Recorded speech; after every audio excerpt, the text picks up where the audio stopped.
Tack så mycket Maria Antonio, och jag tror att de flesta av er kände igen den underfundiga tonen hos Tage Danielsson. Välkomna till Framtidens Lärande. Denna återträff från årskurs 9 som en del av oss uppfattar den som.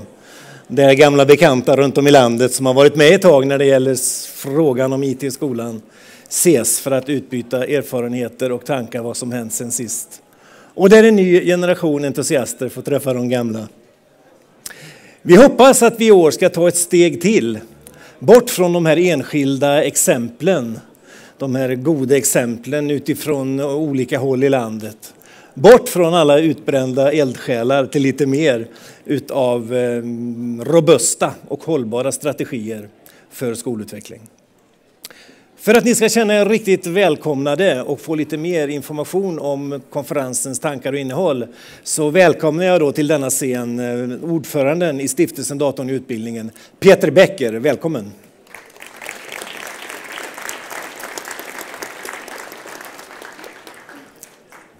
Ja, du säger klassträff årskurs 9. Ja, det råkar ju vara så att 2009 då startade vi Framtidens Lärande. Och när man tänker på det så är det så att det var fruktansvärt länge sedan. Alltså den situation som vi då hade, Falköping hade blivit världsberömda, åtminstone i Sverige. De pratade om framtidens klassrum.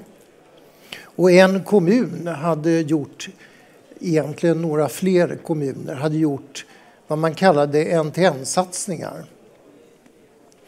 Det där var början för Framtidens lärande. Alltså idén om en mötesplats där man skulle ventilera de här frågorna som tog sin start då med en vidare användning av IT, det digitala, för att lyfta skolan. Det var några få kommuner, det var några få skolor, det var några eldsjälar som drev utvecklingen då. Nu talar vi om nästa steg, därför att det är inte längre några få skolor, kommuner, elever och lärare, utan det är väldigt många. Vi står inför det att det digitala håller på att erövra och integreras i allt det andra, men bli en integrerad del av skolan. Utmaningen är naturligtvis, vi är inte alls där ännu. Men vi är i det läget där vi har ganska substantiella erfarenheter, väldigt mycket positiva erfarenheter. Vi har erfarenheter från bland 3 års studier. Ni vet ett projekt InnovationUnit som studerat ett 10-tal kommuner. Några av de erfarenheterna har summerats nu och ni kommer att möta dem under konferensen. Grundtanken eller bottom line är ju egentligen så här att det pågår ju som bekant en ganska intensiv skoldebatt i landet. En hållning som jag tror att de flesta av oss har gemensamt är att utan IT så löser vi inte målen. Men som Åke Grönlund och andra kommer att visa både på scen här imorgon och i seminarier, det är ju inte enkelt bara för att man gör det med IT. Utan vi är tvungna att lära oss hur man ska göra det här. Vi står i början egentligen av en resa. Och en av grundtankarna med Framtidens lärande är att den resan, den görs väldigt mycket av professionerna i skolan. Det är de som driver utvecklingen. Det är faktiskt de som skapar framtidens lärande. Men det gör man kollegialt, gemensamt. Och man kan säga att vi saknar väldigt mycket rutiner, former invävt i skolans vardag för hur vi löser frågorna, hur vi delar erfarenheterna, hur vi får det att växa tillsammans och därmed löser frågorna om skolan och skolans arbete.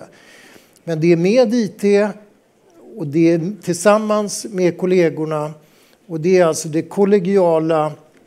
Det är det som är huvudingredienser för att lyckas lösa skolans utvecklingsfrågor. Några väldigt konkreta frågor kommer att synas här. Vi har under konferensen lyft fram det som väldigt många upplevt, läs- och skrivstart och hela den digitala förvandlingen av erövrandet av det skriftliga språket. Det var ett av stråken under konferensen. Ett annat perspektiv som lika mycket måste finnas på vår agenda, lika mycket som lärandet och lärandets mekanismer, så är det ledarskapet, hur man får det här att hända. Hur man åstadkommer det kollegiala delandet och lärandet. Så man kan säga att det löper genom hela konferensen, lärandet och ledarskapet. Det är framtidens lärande och vi skapar det gemensamt. Och jag ser fram emot, tror jag, lika mycket som ni, det som händer här under konferensen. Det är vi som tillsammans skapar detta och sen delar det med alla andra i landet. Tack så mycket Peter för dessa ord.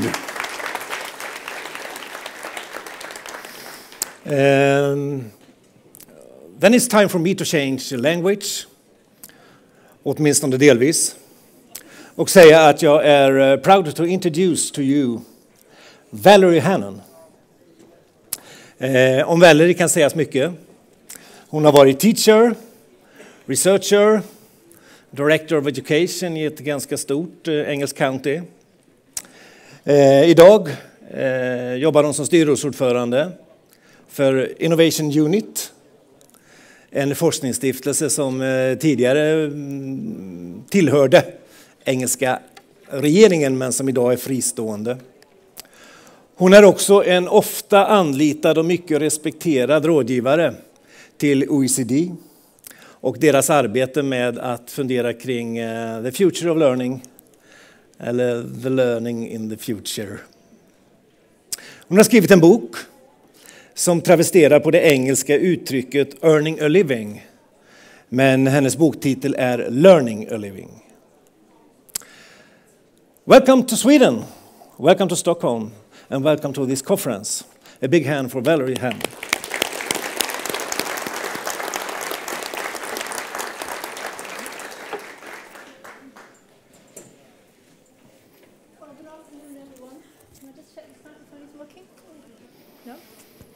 Hello? Yes, I think it's working now. Okay. Good afternoon, everyone. Thank you so much for that introduction.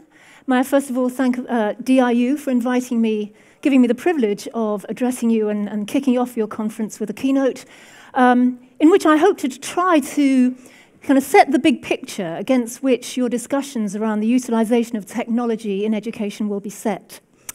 Perhaps a little bit of a word about myself. I'm going to be talking about transforming learning, which is a process which we see going on all over the world, and about the transformation of schools, which is slowly catching up with how learning is changing, and what it will take to make schools catch up with the curve. I ought to say a little bit about the work of myself and my organisation, the InnovationUnit. We're based in London, and most of our work is in education, but not all. We work right across the public services, and we attempt to use the power of innovation, of design thinking, of innovative processes to transform public services. And we use that word transform again and again and again. And I make no apology for it, because we don't believe that today's public services, even in the most advanced of the Western states, are meeting people's needs and are certainly in many cases not what they want. They don't need just to be improved, they need to be transformed. And we are working now, not just nationally in the UK, but across the world. We are working in Chaoyang, in Beijing, in Brazil, in Canada, in New York City, in South Africa, and many other jurisdictions. And what I'm going to be talking about today is derived from thinking about what people are facing in terms of their challenges in those very diverse societies. And I think many of those challenges are facing you here in Sweden, with a very different culture and a very different history, of course, and distinctive context. But I'm going to argue with you that some of these shifts and changes are actually affecting us all around the globe, and we are going to have to transform in order to respond to them adequately. There are a number of drivers of innovation which are affecting our ideas of schooling. And I'm going to talk about 5 today.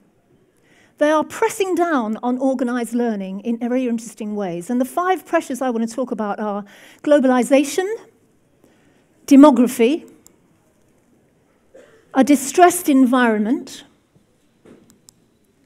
technology, which of course is a major focus of your conference today, and also the global financial crisis, the ensuing world recession, and the turbulence in world markets which has emerged.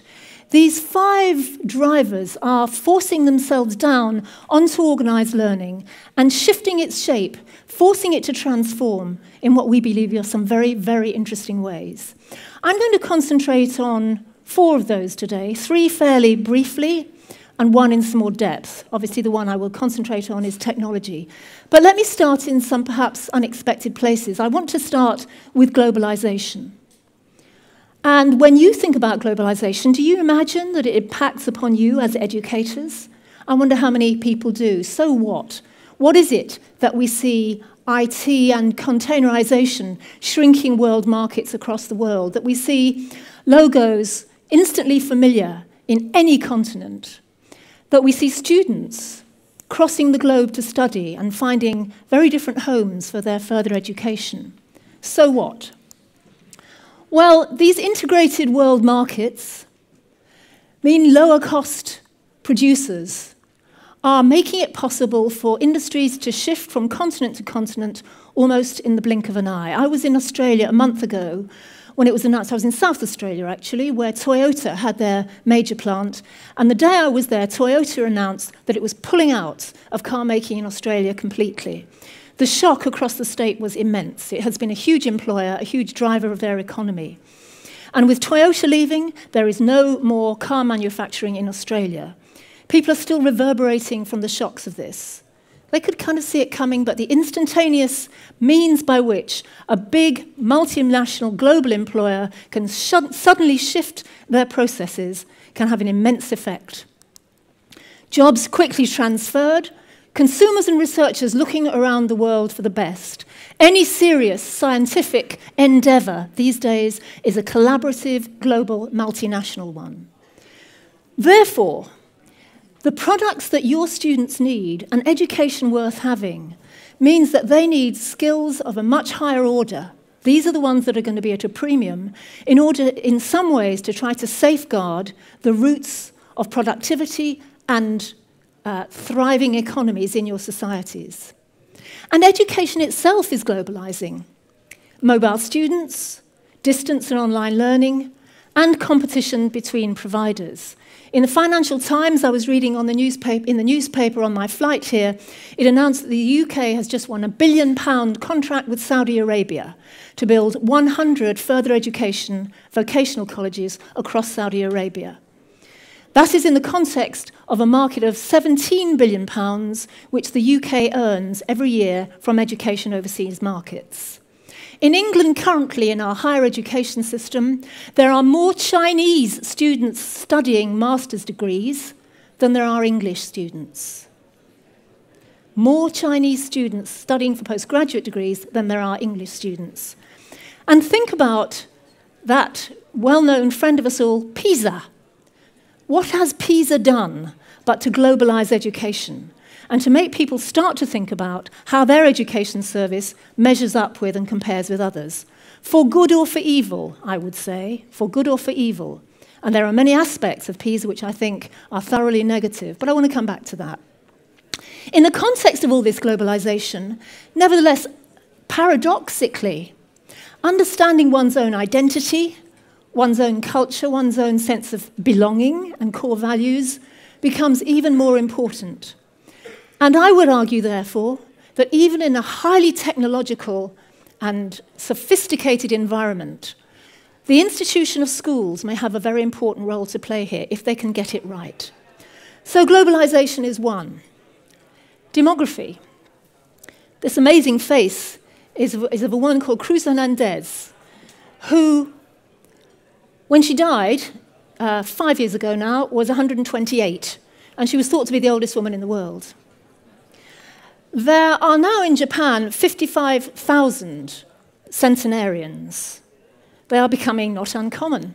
Indeed, one of them last month, I saw it in the Times, had just completed a round-the-world trip using public transport just to show that he could do it. He's 103.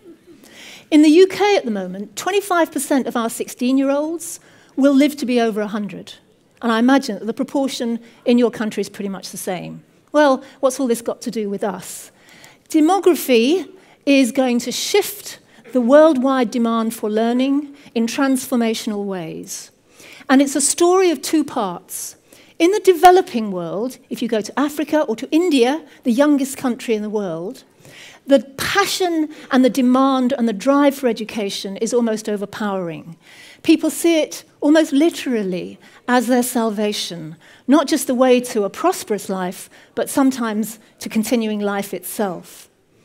And you have a hugely young population supporting smaller numbers of younger people. However, in the developed world, except I would add China into this for an obvious reason, what you have is an aging population, a seriously aging population, which as our health systems, our better diets, our understanding of how to lead longer lives healthily increases, so we have a shift in what is known as the dependency ratio. Right now, the dependency ratio is something like 4:1, meaning that 4 economically active adults are equivalent to 1 elder who is unable anymore to be economically active and look after themselves. That dependency ratio is shifting, and it's going to shift to 2:1 in the next 20 years. 2 economically active people equivalent to 1 elder in a nursing home or retired and simply unable to be economically active anymore. You don't need to be a maths genius to work out that that does not stack up. It is not possible for us to move to that kind of dependency ratio. And it therefore means that older people are going to have to work longer and support themselves and be a part of the economic activity of their society. And career paths are changing. Whereas in the 20th century, you might think of 1 or 2 jobs in your lifetime and probably mastery in only one field, perhaps education. In the 21st century, we now know that not only will you live a lot longer and work a lot longer, because of the explosion of new fields of knowledge and new forms of economic activity, it's likely that our young people will have 10 or 15 jobs. They'll need breadth and depth in several fields, and not just one, because new fields will be being encouraged and invented. So the demand for education is growing immensely, but what it means in particular is what we need to be doing is educating young people whose passion for education is absolute, who don't, when they leave school or when they leave university, think, "Wah, that's done, that's finished," but rather see themselves as lifelong learners and who are hungry for learning in all aspects of their lives. This is really serious now. This is not a hobby. My third pressure down on education, in my view, is that of a distressed environment. And I know that in making this argument, it may be seeming to you like a leap of logic. What's that got to do with how we organise schools, with what schools are for, and what the purpose of schooling is? Well, in 2009, our species flipped from being a species which primarily lived on the land and was an agricultural animal to being an urban animal. It is now the case that 9 billion people live in cities. We are an urban species for the first time in our history. And the thing is, we don't know how to do it. We don't know how to live in cities sustainably. We are actually ecologically illiterate and incapable of sustaining life in this kind of way. We are also, as a species, starting to be subject to increasing numbers of extreme weather events. Katrina started with that hurricane to alert people to the effects of extreme weather events on ordinary people. And that is the site of the bushfires in Australia, licking at the outskirts of the great metropolis of Sydney. On the 30th of March, last month, this year, the IPCC, the International Committee on Climate Change, published its longest report ever, the work for 300 scientists over 3 years, drawing together their findings and showing that extreme weather events, depletion of resources, is already affecting economies so seriously that they anticipate that these effects will be felt by every human on the planet in the next 5 years.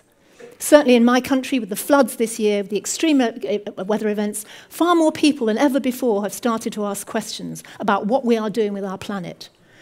Why do I ask this question? It is because it is not yet a central focus of what schooling is educating young people to be thinking about and trying to solve. If we are not capable of starting to encourage our young people to not only shift their value system about what is important and what matters to them, but also increase their understanding of the processes which are at work in the degradation of our planet, such that we will, in foreseeable human history, be unable to inhabit it, then what on earth are schools for? And I think many schools are starting to understand this and creating a very, very different focus, not just the odd module on ecology and geography, but starting to think quite differently about the values frame which sets out their whole effort at education. So there are 3 pressures, but the 4th that I want to talk about is, of course, your focus for this conference. I am anxious, though, to put this in the bigger picture. This explosion, this immense explosion of the most incredible tools and processes and opportunities has been unprecedented. And even 3 or 4 years ago, half of the terms and the companies and the processes on that graphic were unknown to us. Whereas now, many of us, I know I am, is having a go to MOOC, a massive online open course. I don't know if any of you tried them yet. I've signed up with Coursera, and I'm doing a course on Beethoven's piano sonatas. Big data is starting to be the investment opportunity of choice in Silicon Valley in education. And I know personally of 3 startups who are looking at the scope for learning analytics and big data to transform what schools do, and on, and on, and on. And all of this is of an exponential speed of growth, such that it is impossible, quite impossible, to keep in touch with every new development and app and startup. Well, so what?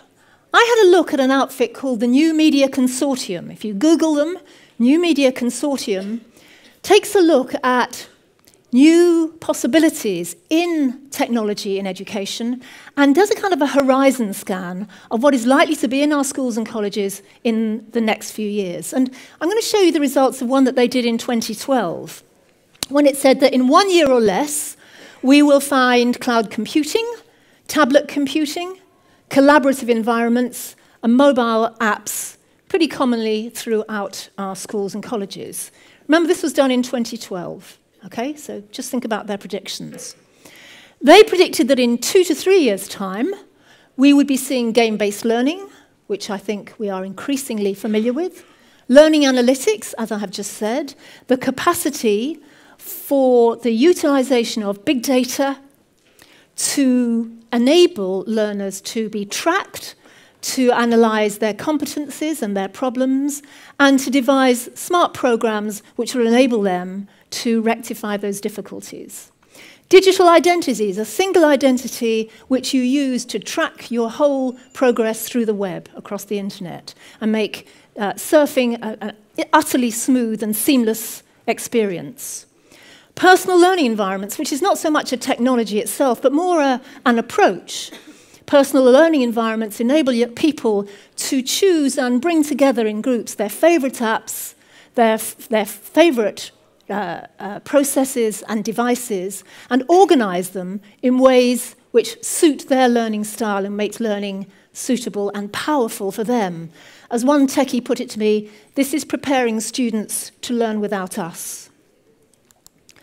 And in 3 to 4 years, it was predicted that we would be seeing augmented reality, a technology which now enables learners to manipulate either tinily small or immensely huge objects, which otherwise, of course, would be impossible for them to do.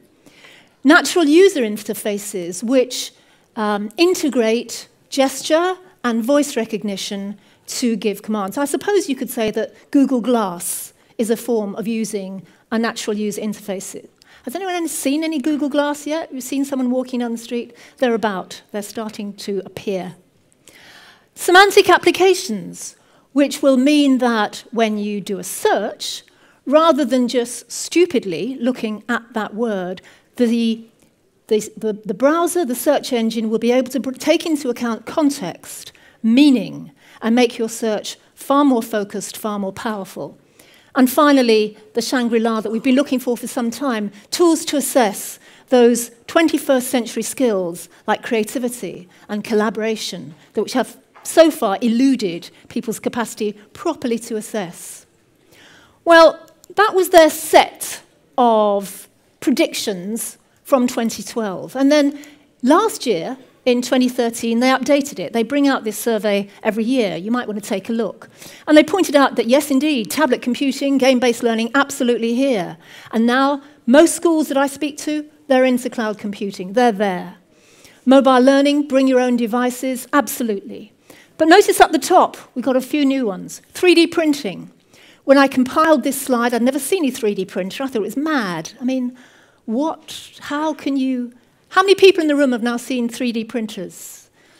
I would say a good quarter. Interesting.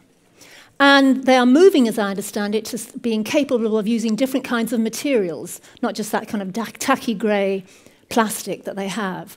I went to the Maker University in London 2 weeks ago to have a look at a whole array of these being used enthusiastically and incredibly productively by students.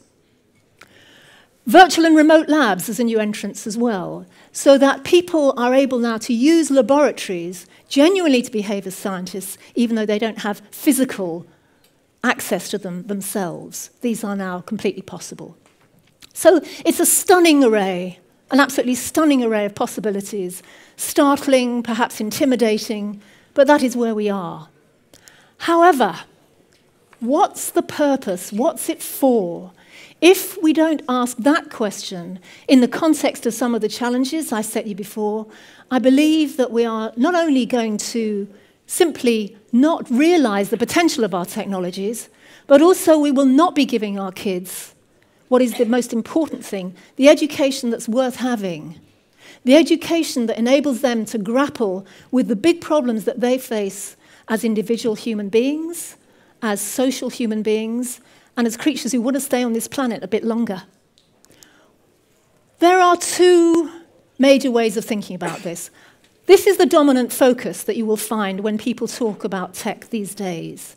It's about lowering the costs of content delivery. It's about improving instruction. It's about optimizing assessment for the existing tests and metrics. In other words, it assesses the competencies of individual students on standardized tests. It uses algorithms then to drive up that competency with very challenging content to get better results on the standardized tests. That's one outcome. An alternative vision is developing amongst many educators, one which I find immensely exciting and immensely empowering. And it's fundamentally thinking about the media, certainly capable of delivering content in different ways, but it is about a different vision altogether. It's about deploying, particularly new media, to forge new entry points into learning opportunity and civic engagement and action.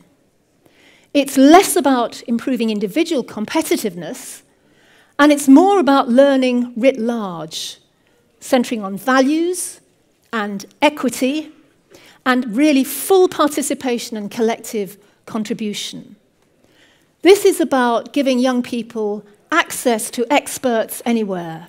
It's about enabling them to work collaboratively on projects which touch on their passions, and which frees them to engage in learning which generally touches on the things that they care about and which they are passionate about and which they see are purposeful. And not just purposeful in the sense of giving them access to good jobs, But the other really fundamental things that increasingly drive young people's motivation and their engagement, what they see around them in their community, what really inflames their passion. So these are two, I would say, are they competing visions or complementary visions? When you think about that question, you have to ask yourself about the relationship between technology and pedagogy and how we teach, the very style of teaching, the role of teachers. And through this diagram, we suggest that it's actually a form of synergy. As the pedagogy starts to, as the technology grows and explodes in the way that we've discussed, then the pedagogy, the way we teach, our methods, our approaches, our learning designs need to shift, can be liberated by the opportunity that technology gives us. We need to see it as a synergistic relationship and not just doing the old things in teaching, using new tools. There is some work by Ruben Puentedura. He works in the United States, but if you don't know his work, I really commend him to you and suggest you take a look at it. And he suggests this kind of hierarchy of the use of technology. And you'll notice that what he sees it as doing, as moving from enhancement up to that word again, transformation. So what does this mean? He would suggest that at the lowest level, technology can simply act as a direct substitute with no functional change. In other words, you might use an e-book rather than using a textbook. Fantastic. That might mean you'll have access to a more up-to-date edition, perhaps. But fundamentally, it's just substitution. One level up from that, you could be using technology to augment what's done. Technology is a direct tool substitute, but there's some functional improvement. So if you imagine e-books with embedded links to websites, embedded information, perhaps music, or email addresses to people you can contact. So it augments, but still fundamentally you are caught within the same model of learning and teaching. But then a shift starts to take place when technology doesn't just substitute or augment, it actually modifies the task of learning, what is actually done. And the technology allows for really significant task design. So here you might imagine students starting to use social media, Twitter for example, to share their work and critique each other's work, and to get access to experts with whom they are in genuine dialogue and working together. Opening up the world of learning in a completely different way, and therefore shifting the role of the teacher. But finally, at the top of this, what Puentedura argues, lots and lots of examples if you take a look at his website, you get to the point where technology can actually redefine what it means to teach and what it means to learn. And here you've got technology allowing for the creation of completely new tasks, completely inconceivable previously.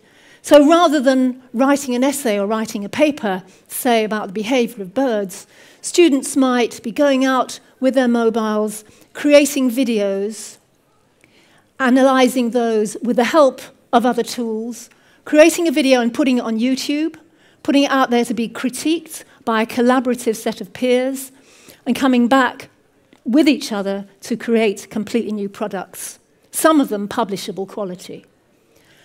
So thinking about technology in this way asks us to be really challenging about what it means for our own teaching and learning processes.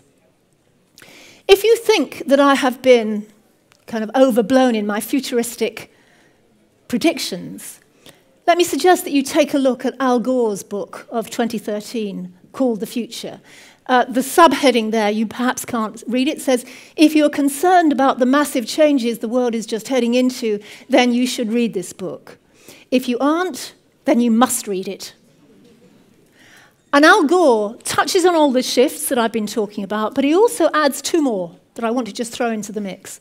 First of all, he says, we should remember that we now have the emergence of rapid, unsustainable growth, not just in cities, but in total populations and in resource consumption. And actually, we can't do it. And the second point I want to put to you is that today I've been talking about digital technology as though that is the only technology which is of concern and interest to us as educators. But in fact, there is a set of technologies also exploding in other fields, and Al Gore points to them. A revolutionary new set of biological, biochemical, genetic and materials science technologies that are enabling us to reconstitute the molecular design of all solid matter and seize control over evolution. I don't know what your brain does when it encounters that expression, but mine reels. And I ask myself, what kind of young people do we need to deal with a world in which that is possible? What kind of values do we need those young people to have to deal with such technologies where the power is such that we can seize active control over evolution? This is why I want to put your discussions today about technology into a much broader perspective. And he finishes his book off by saying, there's a new consensus. The future now emerging, it's extremely different from anything we've known in the past. It's a difference not just of degree, more, but a difference of kind. And that's the challenge for us as educators when we think about why we must transform schools to encounter and engage with this scale of challenge. They point, colleagues, in my view, to transformation and not just improvement. We cannot just carry on improving the model of schools that we have got because it is not up to this task. It is not adequate to this challenge. I sometimes suggest to educators and to administrators that we're not talking revolution here. Think about it as a split screen. And on that split screen, there are two agendas. One agenda is certainly about improvement. There are children in your schools now who deserve a good education in the terms that we can deliver it in the next week, month, year. We've got to carry on improving. It's a moral imperative. But the other part of the split screen must be about radical innovation, which starts to deliver some very, very different models for doing what children need, giving them an education which ignites their passion, which creates their engagement, their motivation for lifelong learning, and gives them the tools to do it. And if we can't create those safe spaces for really radical innovation, in my view, we are failing the next generation. I want you to think about what it is to give kids an education they need, and just think about what one big employer is up to at the moment. This is from a newspaper, the New York Times, last month, who reported on some data Google had set out, which said that they now take 14% of their huge workforce of their hires, the people they employ, from young people without college education. They think now that test scores are worthless and they predict nothing. They rely, however, on their own validated and predictive structured behavioral interviews. So they meet up with young people. They're not interested in their college degrees or their test scores. They want to know what they can do and how they think, because they think that colleges don't deliver on what they promise. They say you come out of college now, you generate a ton of debt, you don't learn the most useful things for your life, and what they say is it's an extended adolescence. One cartoonist put it this way: our generation thought that the only way to a good life and to a decent job was through a college degree. And how many of you now know young people who've got a college degree and have got nothing of the sort, who've been unemployed for God knows how long? And if you go to Spain or to Greece or indeed to China, the graduate unemployment levels are truly frightening. Whereas in other parts of the world, it's gone beyond a joke. If you can't read the caption from the back, it says, I'm working part-time, but I'm hoping that once I finish my master's degree, they'll up my hours to full-time. So here's what the senior vice president of people operations for Google had to say. Beware. Your degree is not a proxy for your ability to do any job. The world only cares about, and it pays off on, what you can do and what you know, and it doesn't care how you learned it. In an age when innovation is increasingly a group endeavour, it also cares a lot about soft skills. And here's what they look for: leadership, humility, collaboration, adaptability, and loving to learn and relearn. And that's how they screen the people that they want to employ to drive their business. And he says this will be true no matter where you go to work. We did a book, my colleague who introduced me mentioned this, last year called Learning a Living, in which we looked at what employers across the world were seeking. And I tell you, this is the future. This is what we are seeing. So we have to ask ourselves, are schools immune from what is called the wave of disintermediation? In other words, cutting out the middleman. That guy said, doesn't matter where you learned what you can do and how to think really smartly and how to collaborate and how to be creative. We don't care. Can you do it? So is it the case then that schools, just like banks at corner streets and people who used to book your flights and estate agents who used to sell your property, are starting to get wiped aside as technology replaces them? Is it the case that they can remain relevant if their roles and their methods don't evolve radically? There are many people asking these questions. I know that in Sweden right now, it is mandatory for all young people to go to school. It is not the case in all Western societies. In England, for example, you don't have to send your kids to school if you can demonstrate that they are, quote, being educated otherwise. Being educated otherwise might be being educated by yourself as parents or arranging a different kind of program of study. And I tell you, it's the fastest growth area in English education, education otherwise. But do we all believe that schools should survive because of wider considerations? Despite what I've said, I do. I'm passionately in favour and believe in the future of schools, but we have to change and change markedly. We have to change because we are not, in my view, giving young people an education yet worth having for the future. To give you another of my favourite books of last year, Evgeny Morozov created this critique of the new technologies, which he calls "To Save Everything, Click Here." And it's an attack on technology as being the solution. He calls it anti-solutionism. And what he suggests is that the problem is that technologies are seen as being the answer to all questions because of their capacity to create much more efficient solutions. But he points out, so rightly, that not every problem is one simply about efficiency. He's worried about, for example, gamification. And we've seen the ingress of gamification into learning. He worries that giving the kind of reward system in gamification actually cuts across what should be a much more fundamental effort, intrinsic motivation and passion and caring about outcomes. Should you reward people because they vote? Is that the way to get really vibrant democracy? Or should we not have people caring about the kind of society in which they live and wanting to affect it? So the point of raising this book with you is that he says we should be concerned about the disappearance of organizations and institutions, the disintermediation and the wiping out through technology. Institutions matter, and I think they do. I think schools have got an incredibly powerful role to play in the creation of a sense of community cohesion and value that simply working alone in your computer and with even your collaborative work group across the world can't give you.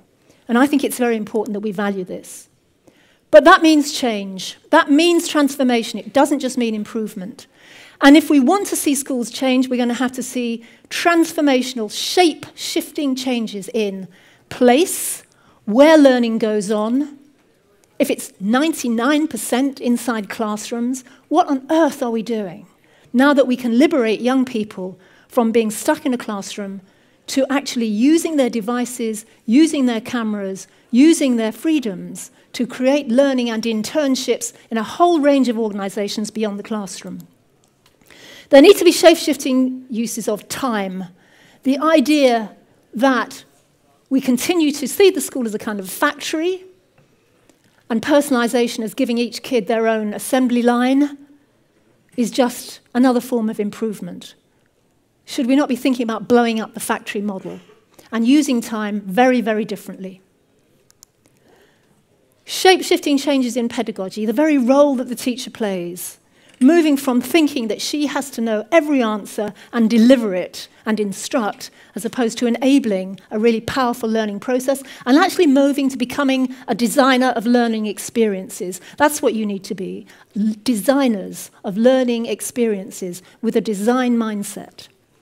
And finally, a fundamental shift in the kind of partnerships we have. Yes, partnerships with all these kinds of organizations, but partnerships too with community activists, with community organizations, with local institutions, with local businesses. Schools which are really, really integrated in the life of their communities is the way in which young people genuinely become engaged. So the bad news is that there are hardly any systems in the world who are not just enthralled to PISA and getting better exam results and test results, and very few of them who are starting to think about, are we really giving our kids an education that's worth having, and what does that mean? The good news is that around the world there are hundreds and thousands of schools who are doing exactly that, and who are starting to show that it can be done. This is not la-la land, this is not impossible, it's doable. It's doable for our kids, and where they encounter that kind of learning, they absolutely take off. That's my view of the big picture. Thank you very much indeed for listening. Thank you very much. Thank you.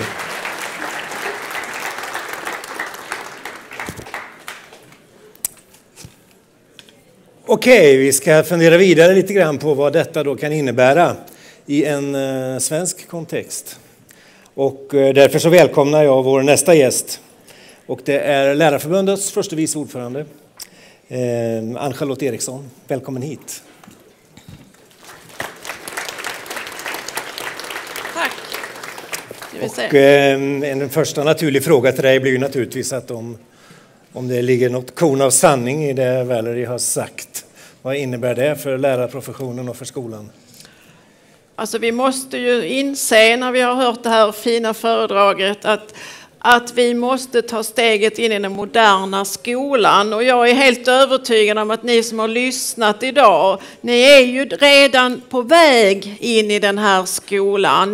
Ni är ju många av de eldsjälar som fortfarande skolan drivs framåt i idag.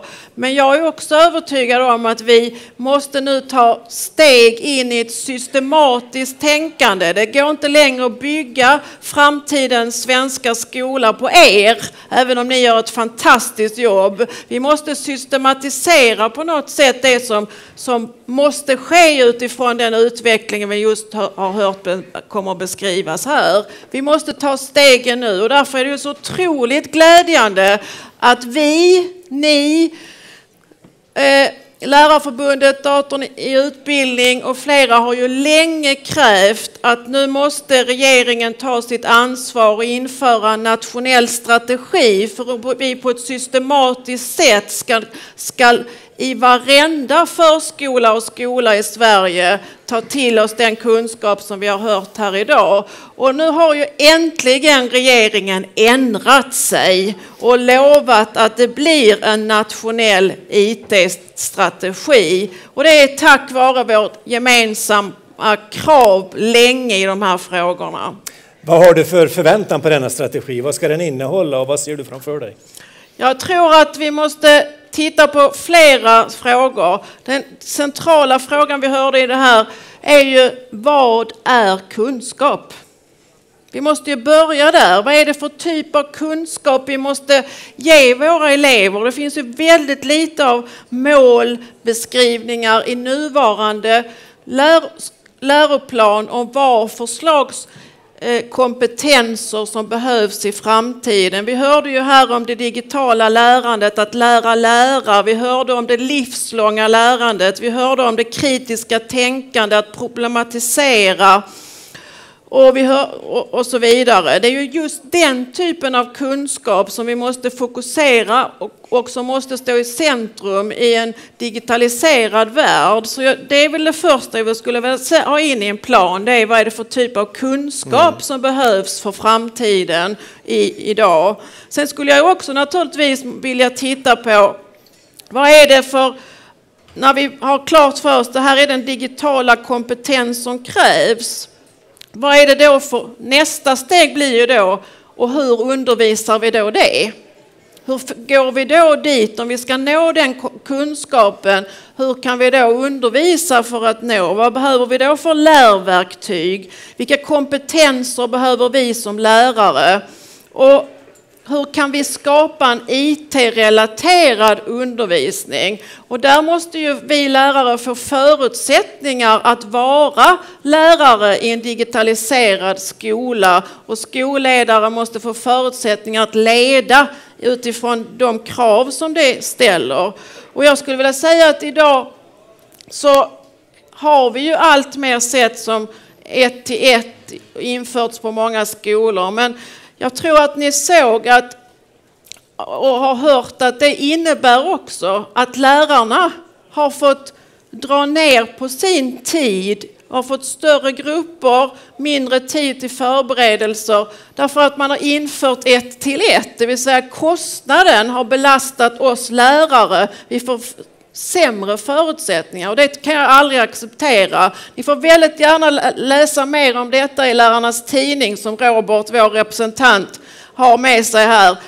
Det är en forskning som visar på de resultat som nu har kommit om att det är inte den vägen vi ska gå. Vi måste gå en helt annan väg. Vi måste se att lärare får kollegial tid tillsammans. Det här är ett tillsammansarbete att göra. Jag har varit lärare under lång tid och det krävs ju naturligtvis en ganska stor förändring för mig om jag ska kunna gå in i den framtida lärandet.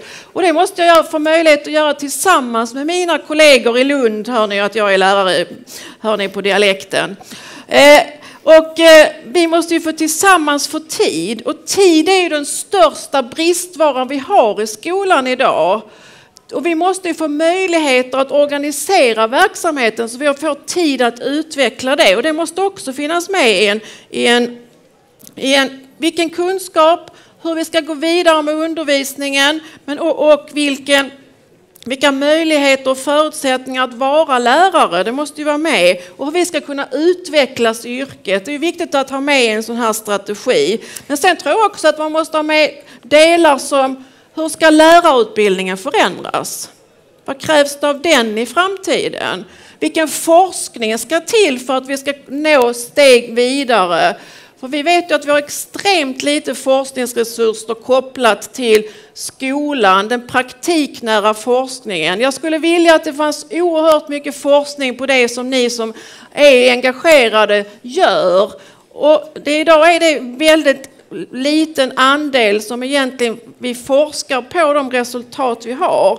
Och jag har med mig den danska här.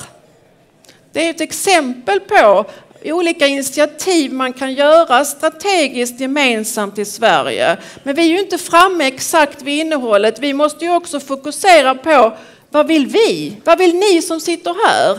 Vi måste ju nu föra ett samtal med regeringen om hela vi i professionen. Vi måste ju få vara med och påverka nu när vi äntligen får en strategi. Vad ska den innehålla? Det samtalet är ju ett viktigt samtal. Att det blir vi tillsammans som får vara med och påverka och utforma den här strategin. För det är ju vi som har kunskapen om vad som krävs i framtiden. Får jag sticka emellan och säga bara att från denna scen imorgon så kommer ni få en del av forskningsresultaten kring 1-1-satsningar när Åke Grönlund kommer hit. Just det. Så att ni vet om att det är tänkt kring detta. Just det. Du nämnde avslutningsvis här i ditt prat någonting om hur det ska gå till när den här strategin tas fram och formuleras. Och du sa att det gör vi alla tillsammans. Det låter ju vackert, men har du någon insyn i detta och hur det arbetet är planerat och hur långt det har kommit och vilka har inflytande över det och så vidare? Jag tror att arbetet inte har kommit någonstans alls, för vi har inte ens de formella besluten på plats om en strategi. Vi har ju faktiskt bara läst det i tidningen, så jag var tvungen att ringa till statssekreteraren i morse och fråga om han stod fast vid det som Jan Björklund hade sagt i media. Jo då, det lovade statssekreterare Bertil Östberg att de står fast vid att det ska bli en strategi. Så långt är vi komna. Men det är 5 månader till valet. Ska Björklund jobba med det i sommar eller?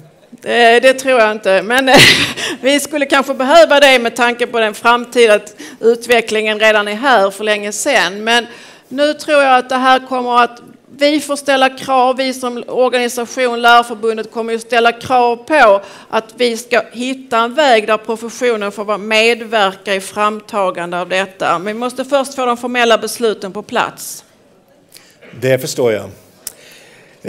Tack så mycket. Förlåt, är det något mer du vill lägga till i kommentarerna här kring den nya lärarroll och den nya skola som ju Valerie tecknar en bild av och som även du tecknar en bild av? Jag tror att vi måste jobba oerhört mycket på att formulera nu. Ni som har så stor erfarenhet, ni måste hjälpa oss som inte har så stor erfarenhet att jobba vidare. Hur ska jag få min undervisning? För det är ju det pedagogiska behovet som måste styra. Vi får ju inte nu göra så att när vi har en teknik släppa eleverna så att det blir mer individualiserad undervisning som gör att vi lärare inte riktigt är med. Därför att många av våra elever kan ju mer än vi själva, så är det ju. Men då måste vi ju faktiskt bygga på detta att vi måste få möjlighet att vara med och vi kan inte var och en av oss som sitter här uppfinna läromedel som passar i min grupp, som fungerar hos mina elever. Här måste en strategi också innebära att få fram stöd för oss lärare. Hur ska vi kunna jobba med det här? För det är ju så att just nu blommar 1000 blommor, det är underbart och vi hoppas på våren. Men vi måste ju också på ett systematiskt sätt kunna ta ansvar för den utveckling som sker och kunna dela med oss. Och då är ju tekniken här väldigt lätt att dela med sig av. Så att vi inte, för nu lägger lärare väldigt mycket tid på att framställa läromedel för att de resurserna man då dragit in när man köpte den tekniken. Och det tycker jag är helt orimligt. Vi måste ju naturligtvis ha både teknik och läromedel och lärarstöd och tid för att kunna förverkliga och leva i en framtid. För framtiden är ju redan här. Tack så mycket, Ann-Charlotte, för att du valde att smita från en annan konferens för att komma hit. Tack. Och vi har beställt en taxi med blåljus som står och väntar. Jag vill också passa på att säga att däremot Valerie Hannon has promised to stay here for some hours. Så vill ni prata med henne om någonting så ställer i kön. Hon har några bokade intervjuer först. Men sen så står hon till allas förfogande. Några praktiska frågor återstår att informera om innan vi avslutar vår första timma här från scenen. Och det har blivit min uppgift. Och därför välkomnar jag Lena Nydahl då, som har varit delaktig i konferensplanerandet i vissa avseenden. Så roligt att se er. Jag tycker att ni ska ta tillfället i akt nu när ni är här på en konferens. För ni kommer ju vara här ända fram till 9:00 ikväll. Och så kommer ni tillbaka imorgon. Att prata med alla de människor som finns här. Från Kiruna, Lapplands kommunalförbund, Jokkmokk tror jag längst norrut. Ner till Ystad i söder. Människor som har erfarenheter, idéer, tankar, funderingar.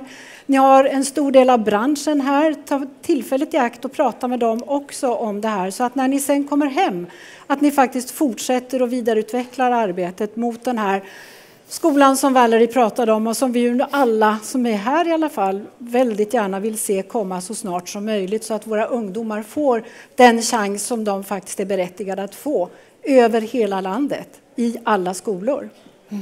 Vad händer härnäst då? Då är det ju så att ni har fått sådana här lappar Och ni har säkert sett att på baksidan av dem så står det program, ja min är tom, men jag ska göra en del andra saker här. Men ni har ett program på baksidan, där står det vad ni är föranmälda till för seminarier eller inspirationsmöten. Det står vilken lokal ni ska vara i. Om ni inte vet var den lokalen finns någonstans så finns det skyltar utplacerade här, lite här och var, med lite halvinformation. Om ni inte har gjort några val så finns det fortfarande möjlighet att gå till receptionen. Där finns det små lappar med namn på de inspirationsmöten och seminarier där det fortfarande finns plats kvar. Och så har vi en massa utställare.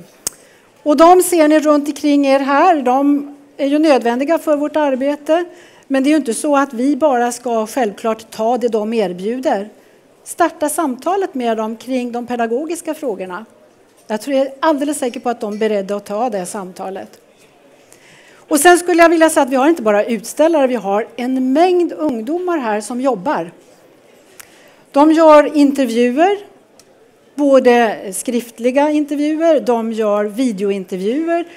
En del av gymnasieeleverna från mediegymnasiet, de kommer att skicka ut alltihopa på YouTube så det går direkt ut. Ungdomarna kommer från mediegymnasiet som sagt var i Nacka och de kommer från YBC i Nacka och det är drygt 80 stycken. Och det här är en del av deras skolvardag. Spännande. Jag har egentligen inte så många frågor kvar. Det är ju kaffet som bekymrar mig. Är du sugen nu? Ja. Ja, då kan du mellan klockan nu 2 och 5 ikväll förse dig med kaffe, för det kommer att finnas tillgängligt. Det som finns till kaffet, det finns så länge det räcker.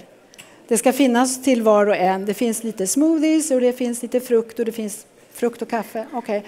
Men i alla fall någonting att tugga. Men kaffe finns tillgängligt hela tiden på de här olika ställena runt om i lokalen. Programmet, små och liten text, men om ni kommer närmare så ser ni. Och det kommer att ligga framme här under hela eftermiddagen.